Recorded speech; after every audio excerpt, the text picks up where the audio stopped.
সিঁদুর উড়ে শীতে রাঙিয়ে বিয়ে হওয়া থেকে শুরু করে কাঁচি দিয়ে বোম কেটে দেওয়া এমন অনেক হাস্যকর দৃশ্যই আমরা দেখেছি বাংলা ধারাবাহিকে।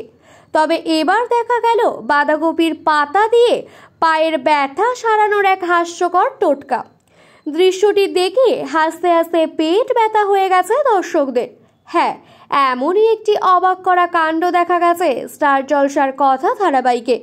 মাত্র কয়েকদিন হলো স্টার জলসায় শুরু হয়েছে কথা ধারাবাহিকটি। এই ধারাবাহিকে মুখ্য ভূমিকায় অভিনয় করতে দেখা যাচ্ছে সুস্মিতা দে এবং সাহেব ভট্টাচার্যকে। বেশ কয়েক বছর পর কথা সিরিয়ালের হাত ধরে বাংলা সিরিয়ালে ফিরে এসেছেন সাহেব ভট্টাচার্য।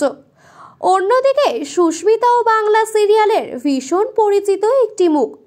একেবারে অন্য ধাঁচে দুই মানুষের প্রেমের কাহিনী নিয়ে তৈরি হয়েছে এই গল্প।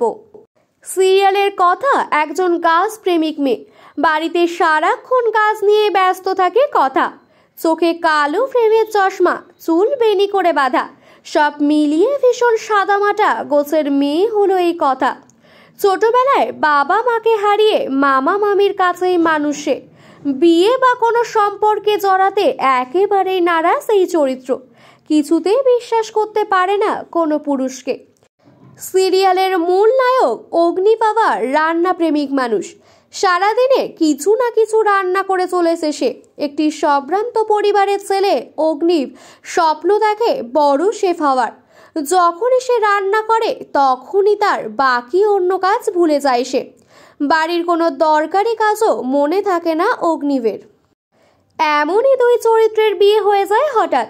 বিয়ের পরের দিন অর্থাৎ কাল রাত্রির সন্ধ্যায় অগ্নিব শুনতে পায় কথার পায়ে চোট লেগেছে।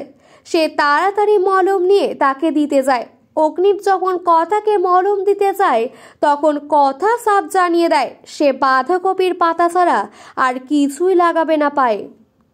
কথার এই কথা শুনে অগ্নিব সঙ্গে সঙ্গে তাকে রান্নাঘরে নিয়ে চলে যায়। যত্ন করে কথার পায়ে বাঁধাকপির পাতা ঘষে দেয়। বাঁধাকপির পাতা লাগাতেই পায়ের ব্যথা কমে যায় কথার। ব্যাপারটা একেবারে অবাস্তব হলেও এইভাবেই শুরু হয় কথা এবং অগ্নিবের একটা সুন্দর প্রেমের কাহিনী।